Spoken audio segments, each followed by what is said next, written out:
Assalamualaikum warahmatullahi wabarakatuh. Hello sismates, welcome back to Ruang Inspirasi bersama saya Iva Yuan. Hari ini di Ruang Inspirasi kita kedatangan seorang tamu istimewa, yaitu seorang guru bahasa Arab dari SD Islam Sabilillah Malang 1. Ayo, ada yang kenal? Kalau kenal silakan komen di bawah.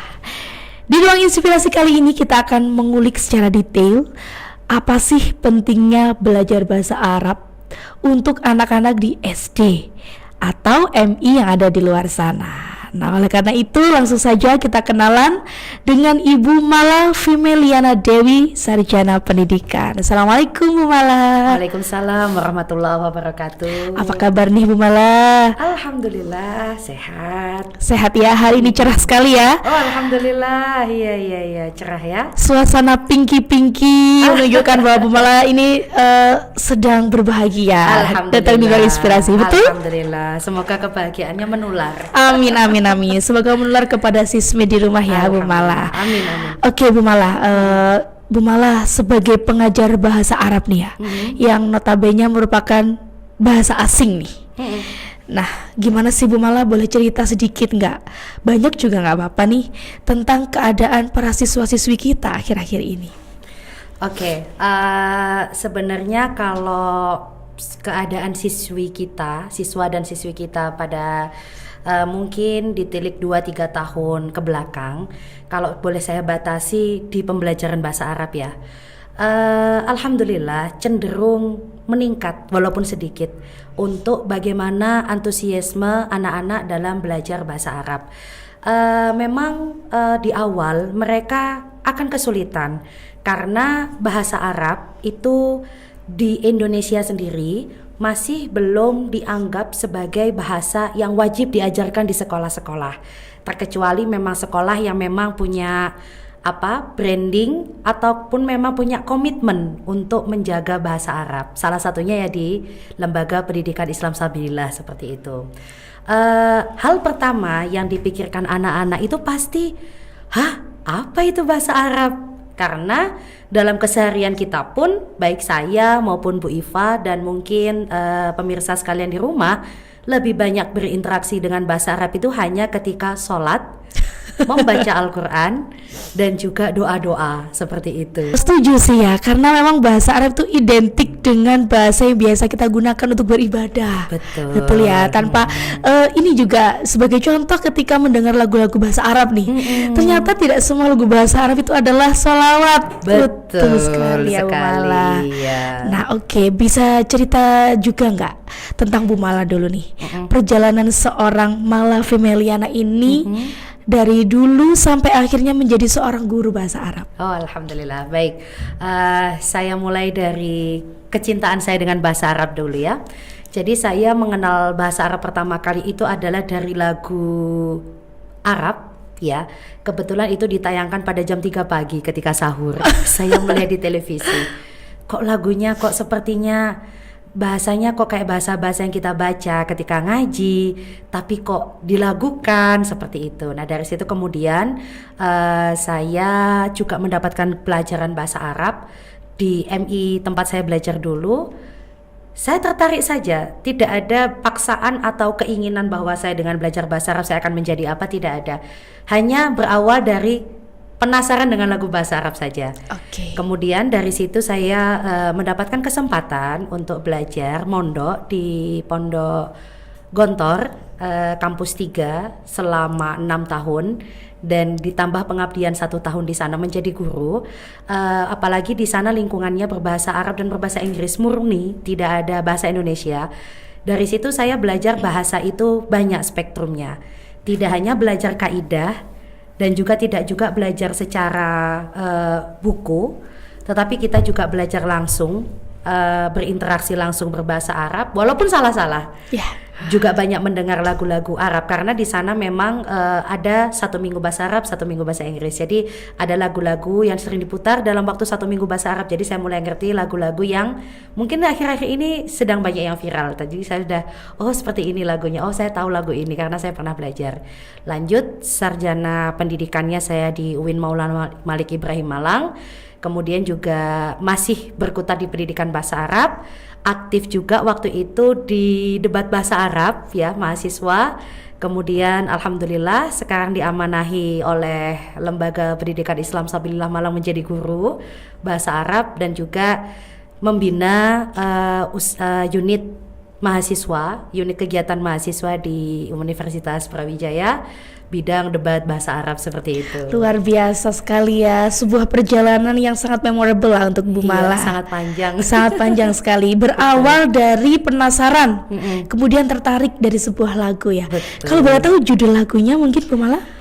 Judul lagunya itu saya samar-samar nggak tahu judulnya apa, tapi sepertinya itu kayak solawat, tapi mungkin lagunya itu lebih rancak gitu.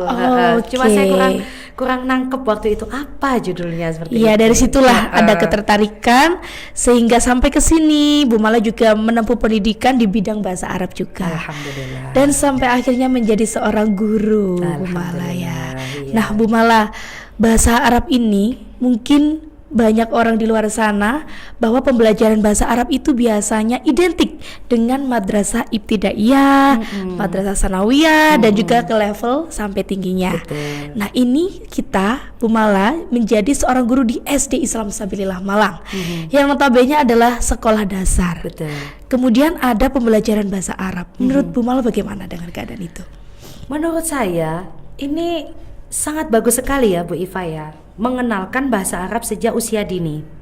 Kenapa bahasa Arab itu harus dikenalkan sejak usia dini? Mohon maaf saya garis bawahi ya, usia dini di sini adalah usia rentang anak-anak kelas 1 SD. Ya, Seperti umur 6 itu. tahun ya, ya. umur 6 tahun. Karena di masa-masa anak menuntut ilmu di pendidikan dasar itu dikenalkan bahasa Arab itu untuk sebagai landasan utama mereka agar mereka bisa paham apa yang mereka baca dalam doa, apa yang mereka baca ketika sholat. Sebatas itu dulu sementara. Itu sangat penting. Makanya Basic dimulai dulu dari bagaimana membaca huruf hijaiyah, bagaimana ditambah dengan harokat. Jadi sebenarnya pembelajaran Al-Quran dan bahasa Arab itu tidak boleh dipisah, karena mereka saling keterkaitan. Terkadang anak bisa membaca Al-Quran tetapi tidak bisa membaca huruf-huruf berbahasa Arab, ataupun sebaliknya. Kadang anak bisa melihat huruf-huruf bahasa Arab, tetapi ketika diimplementasikan di Al-Quran, kadang mereka tidak paham ini apa maksudnya, begitu. Iya. Jadi menurut saya sudah bagus ya. Menurut saya sepertinya untuk singkatan sekolah dasar satu-satunya SD Islam Sabilillah Malang sepertinya ya, mengenalkan bahasa Arab mulai kelas 1 seperti itu. Ini berarti sesuai dengan cita-cita Sisma ya. Betul. Menjadi world class Islamic education. Alhamdulillah. Jadi tidak hanya bahasa internasional saja yang kita fokuskan terhadap para peserta didik, namun juga ada bahasa Arab nih, yang menurut saya itu sangat menarik sekali loh Bu Mala ya. Bahasa Arab. Nah, mungkin juga akan membantu kita ketika kita nanti ke luar negeri, beribadah umrah ataupun haji. Apalagi di Sisma juga ada program umroh bersama guru dan lain-lain. Betul sekali. Nah, Bu Mala, kita sekarang hidup di mana generasinya sudah berbeda dengan generasi kita, Bu Mala. Betul sekali. Anak zaman sekarang nih banyak sekali menyebut dengan generasi alfa. Betul sekali. Gini Bu Mala, sekarang mengingat para generasi alfa ini, mereka cenderung lebih tertarik nih untuk belajar hal-hal yang berbau digital. Karena ya memang di zaman yang penuh dengan kemodernan, modernisasi, kemudian banyak hal-hal yang dulu tidak ada sekarang ada. Terlebih di media sosial dan dunia digital nih. Gimana nih Bu Mala? Menurut Bu Mala bagaimana sih untuk bisa membuat para generasi zaman sekarang itu untuk mau nih atau tertarik belajar bahasa Arab? Ini pertanyaan yang memang perlu kita renungi bersama dan perlu diluruskan niatnya. Kalau dari saya pribadi, ketika saya tahu bahwa saya mengajar anak tingkat dasar, kalau misalkan kita mengajar bahwa bahasa Arab adalah bahasa surga, itu mereka belum bisa mengkalkulasi. Ini menarik sekali ya. Kamu belajar bahasa Arab itu belajar bahasa surga, hah? Gitu. Pasti nanti akan ada debat-debat yang mungkin di luar itu. Loh, katanya Allah Maha Pengampun, Allah tahu semua bahasa, ngapain kita repot bahasa Arapan? Nah, jadi kalau dari saya, bagaimana caranya mengajarkan anak itu senang bahasa Arab? Satu, gurunya harus senang dulu. Oke. Gurunya harus senang dulu. Senang dalam artian apa? Dia memang menguasai semua unsur-unsur yang ada di dalam bahasa Arab, baik dari segi budaya, baik dari segi nahwu sorof atau gramatikal bahasa Arabnya, bagaimana dia pernah berinteraksi dengan orang Arab, kemudian bagaimana dia menyukai apa tidak dengan apapun yang berbau Arab, mulai dari lagu, pakaian, kebiasaan, makanan. Karena itu kalau kita sudah senang, biasanya kesenangan itu akan menular seperti itu. Itu saja dulu sebenarnya. Jadi kuncinya adalah senang dulu ya. Iya, dari gurunya dulu. Dari yang gurunya ya. Iya. Ketika gurunya sudah senang, kemudian memiliki sebuah senjata nih untuk bisa diajarkan kepada siswa, maka siswa juga akan tertarik juga, tertular lah ya. Betul sekali. Nah, Bu Mala, untuk bisa senang nih dengan bahasa Arab, memangnya Bu Mala mungkin nanti juga ini adalah pertanyaan para sismit ya. Yang menyenangkan dari bahasa Arab itu sebenarnya seperti apa aja sih Bu Mala? Aduh, sebenarnya bahasa Arab itu secara kandungan kata, dia adalah bahasa yang adil. Kenapa adil? Karena hanya bahasa Arab lah yang bisa membedakan untuk masing-masing gender. Kamu laki-laki disebut anta.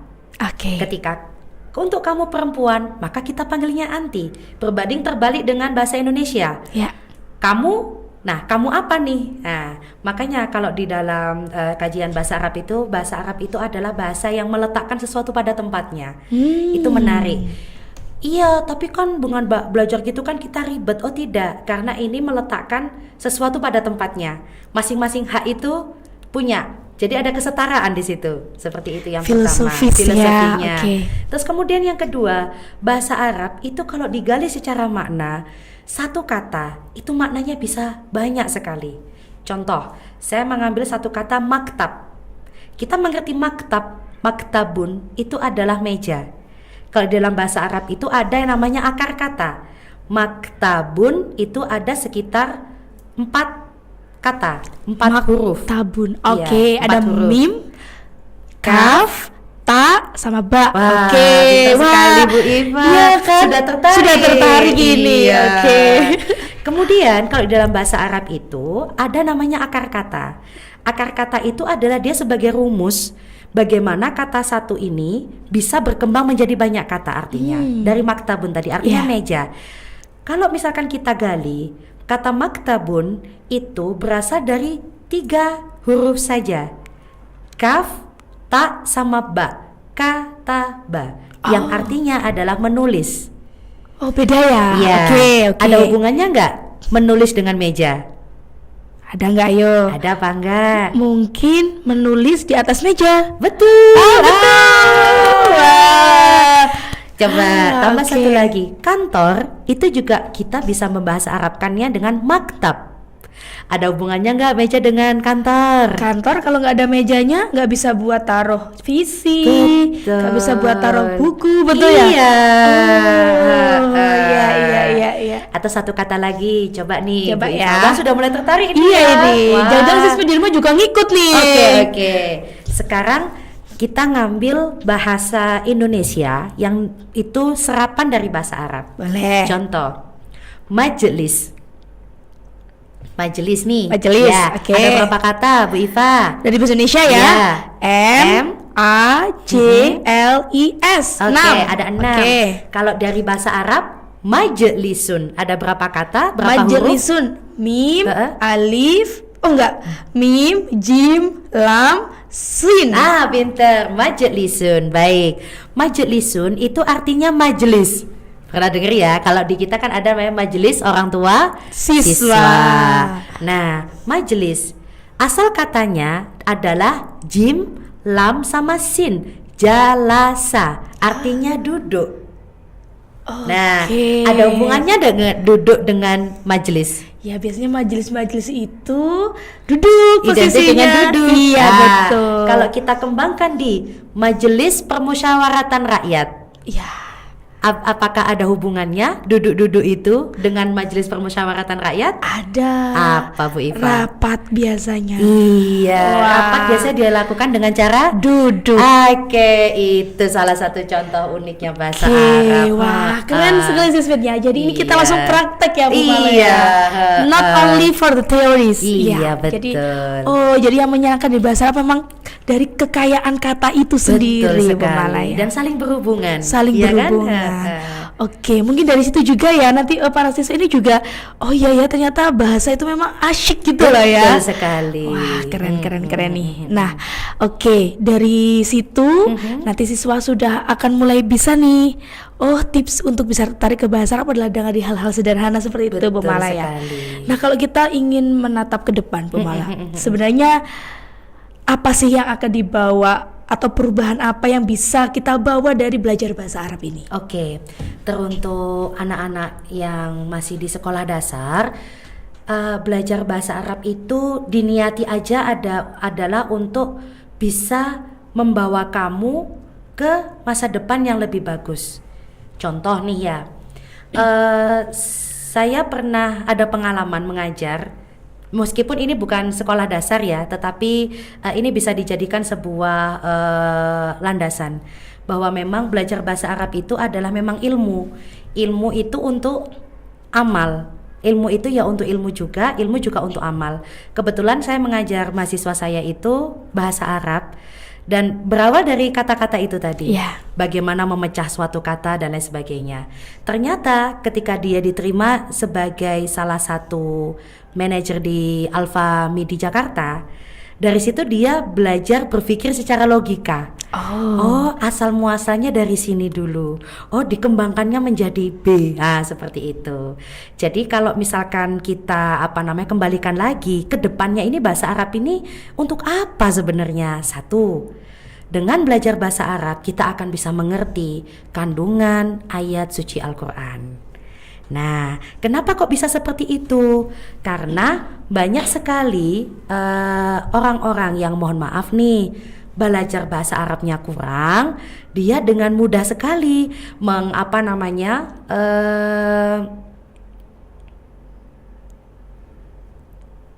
merubah arti seenaknya sendiri. Padahal tidak boleh seperti itu ya. Jadi dengan belajar bahasa Arab mulai dari SD dulu nih, belajar huruf hijaiyah, melafalkan yang benar dulu. Nggak perlu harus pinter casisius bahasa Arab dulu, belum dulu. Dipelajari dulu bagaimana membaca yang benar, melafalkan yang benar. Itu nanti akan terbawa ketika dia sudah besar. Seperti itu. Nah, untuk tipsnya biar lancar bahasa Arab itu adalah membaca Al-Qur'annya yang benar juga. Masya Allah. Betul itu. Terus yang kedua, ini kan kalau kita melihat bagaimana ekonomi dunia, itu kan sudah banyak beralih ke timur. Ke timur itu artinya kalau misalkan kita lihat di geopolitik itu, kita akan melihat bahwa Eropa, Amerika itu sudah banyak tidak begitu dilirik oleh para investor asing. Rata-rata para investor asing itu banyak dari negara-negara Arab. Iya, salah satu contohnya Indosat. Indosat itu dulu milik Indonesia, dijual di Temasek Singapura, sekarang dibeli oleh Ooredoo, punyanya Qatar. Makanya disebut Indosat Ooredoo. Berasal dari bahasa Arab apa? Uridu, yang biasanya ingin. Betul sekali. Jadi sekarang negara-negara kawasan Timur Tengah itu sudah banyak bermain di bisnis-bisnis global. Jadi bisa terbantu anak-anak punya motivasi jika ingin bekerja di luar negeri sebagai seorang konsultan dengan kemampuan, apalagi di Sisma sudah banyak sekali ya pelajaran-pelajaran yang untuk mengembangkan minat bakat Ananda dan bagaimana mempersiapkan masa depan dengan baik, itu bisa dijadikan sebuah motivasi. Yang ketiga dan tak kalah lain dan yang paling penting adalah belajar bahasa Arab itu adalah sarana kita untuk mencintai Rasulullah. Itu sangat penting sekali. Bahwasannya Rasulullah itu pernah berkata di hadisnya, pernah bersabda di hadisnya, cintailah aku karena 3 hal. Karena aku berbicara bahasa Arab, karena aku adalah orang Arab, seperti itu salah satunya ya. Bu, tapi kan kita nggak bisa bahasa Arab. Minimal senang dulu saja. Senang dulu. Ada pelajaran bahasa Arab. Oh ya, aku senang. Diniati seperti itu aja. Insya Allah akan membawa pahala kebaikan-kebaikan. Bahwa kita belajar bahasa Arab adalah salah satunya untuk wasilah sarana mencintai Rasulullah. Luar biasa Gitu. sekali Bu Mala. Wah, ini termasuk sebuah motivasi juga nih untuk Betul. saya, yang notabene memang bukan pengajar bahasa Arab, ya namun memang saya juga sudah tertarik nih untuk belajar bahasa Arab bersama Bu Mala juga. Betul. Nanti kita bisa belajar di behind the scene ini ya, Iya, Bu Mala betul ya. sekali. Baik Bu Mala. Nah, sekarang kita bicara ke Sisma dulu ya. Betul, Ke iya. Sisma. Dari di Sisma ini sendiri sebagai World Class Islamic Education, tentunya kita belajar beberapa bahasa asing. Betul. Salah satunya juga ada bahasa Arab, bahasa Inggris, bahasa Mandarin, Jerman, dan masih banyak lagi. Alhamdulillah. Nah, apa sih kemampuan siswa yang sudah terlihat nih dari bibit belajar bahasa Arab? Akhirnya mereka pernah melakukan sesuatu apa yang membuat Bu Mala, wah ini Sabilah, anak Sabilah ini memang sudah cinta bahasa Arab. Oke, alhamdulillah ya. 3 tahun terakhir ini kami mengkader beberapa anak untuk bagaimana dia bisa belajar performasi bahasa. Artinya bahasa sebagai perform ya. Mungkin kalau di bahasa Inggris sudah sangat populer ya seperti ini. Anak-anak sudah tahu. Ya. Tapi kalau untuk bahasa Arab ini memang kami mencari, ternyata kelebihan anak-anak di Sisma adalah mereka sangat pintar dalam menyerap bahasa baru dan bagaimana mereka bisa menempatkannya. Nah, ini dulu pernah kami uji coba di Mbak Ara. Kalau nggak salah sekarang dia sudah di SMP SMP. Sabilillah. Iya, SMP Sabilillah. Alumni SDIS Alumni ya? SDIS. Pernah kami plot bagaimana dia presentasi menjelaskan tentang pekerjaan. Dan ternyata ketika itu dijadikan sebuah video dan menjadi sebuah Project tayangan Pak nanti cut. Iya. Tayangan untuk PPDB. Waktu itu kita coba deh branding bahasa Arab. Ternyata animo masyarakat itu tinggi. Salah satunya apa? Beberapa orang banyak DM ke saya. Saya senang belajar bahasa Arab di Sabilillah. Saya lihat anaknya ketika belajar bahasa Arab, dia tidak ke Arab-Araban. Ya, Dia tidak yang harus seperti orang Arab yang mungkin secara secara look lah ya. looknya atau lahjah ya, atau Iya. disebut dialeknya tuh Iya. yang Arab sekali tidak. Sama seperti Ara yang seperti kita kenal anak-anak. Iya. Tapi dia menjelaskan bagaimana pekerjaan dalam bahasa Arab itu sangat Dengan baik, sekali. Ketambahan kemarin alhamdulillah masih merintis ini ya, doakan semoga tetap istiqomah.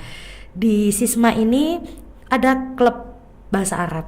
Jadi setiap hari Kamis itu dan Jumat itu kita ada yang namanya Al-I'lam Al-Arabi atau pengumuman bahasa Arab. Ya. Ya, biasanya yang mengumumkan itu anak-anak kelas 4, kelas 5. Kebetulan kami dan juga tim dikomandoi oleh Bu Reni itu menjadwal anak-anak untuk menggilir bahwa hari ini adalah hari bahasa Arab.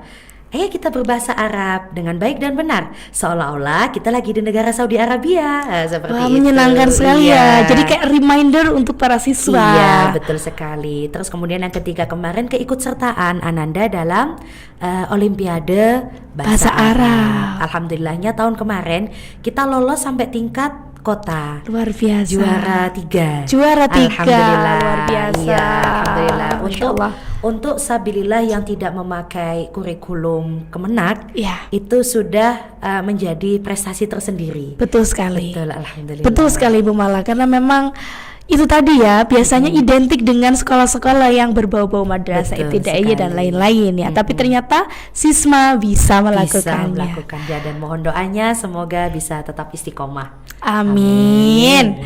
Baik nih, terakhir Bu Mala, Iya. mungkin ada pesan-pesan untuk para pemirsa dalam belajar, terutama nih especially untuk belajar bahasa Arab. Oke, ada 4 hal yang harus diperhatikan ketika ingin memulai atau ingin memperbarui niat atau ingin melanjutkan bagaimana bahasa Arab itu bisa dipelajari. Yang pertama, kita sebagai orang Islam harus benar-benar yakin dengan belajar bahasa Arab, artinya kita menumbuhkan rasa cinta kita kepada Kanjeng Nabi Muhammad sallallahu alaihi wasallam. Itu yang pertama. Yang kedua, belajar bahasa Arab itu adalah sarana kita untuk kita bisa mengetahui bagaimana isi kandungan Al-Quran dan juga doa-doa dalam sholat ataupun dalam ibadah-ibadah lainnya. Kemudian yang ketiga, diniati juga belajar bahasa Arab ini adalah sarana untuk menghidupkan bahwa kita orang Islam adalah umat yang dipilih oleh Allah. Untuk apa? Untuk menjaga bahasa Arab. Tertera di dalam Al-Quran, inna nahnu nazzalna dzikra wa inna lahu lahafidun. Bahwasannya kamilah yang menurunkan Al-Quran dan kami pula lah yang menjaga. Kata-kata kami tidak bermakna Allah saja dan para Rasulullah, tetapi makna kami juga adalah orang-orang yang mencintai bahasa Arab. Seperti itu. Yang keempat, yang terakhir, kita jadikan bahasa Arab ini adalah sebagai bahasa dalam pergaulan internasional dan juga sebagai membantu teman-teman saudara-saudara kita yang dimana di Timur Tengah itu sekarang banyak sekali konflik. Kalau bukan kita yang menjaga bahasa Arab, siapa lagi? Seperti itu, Bu Iva. Oke, berarti bisa disimpulkan bahwa untuk memulai semua ini kita mulai dengan cinta dulu, Bu Mala. Betul sekali. Wah, luar biasa. Syukron kasiran. Oh, Masya Allah. Masya Allah, kita syakir. Terima kasih banyak telah menjadikan segmen Ruang Inspirasi hari ini begitu sangat menyenangkan dan mudah-mudahan bisa menginspirasi para sismit yang ada di rumah untuk lebih mencintai bahasa Arab dan mau belajar bahasa Arab. Terutama siswa-siswi di Sekolah Islam Sabilillah Malang. Thank you so much for watching us today. Terima kasih para sismi telah menyaksikan segmen hari ini bersama Ibu Mala Femilaina Dewi. Dan saksikan Sisma TV setiap hari Senin, Rabu, dan Jumat. Dukung kami dengan subscribe, like, share, dan juga komen. Thank you so much. Wallahul muwaffiq ila aqwamit thoriq. See you on the next video. I'll see you again. Udah. Wis.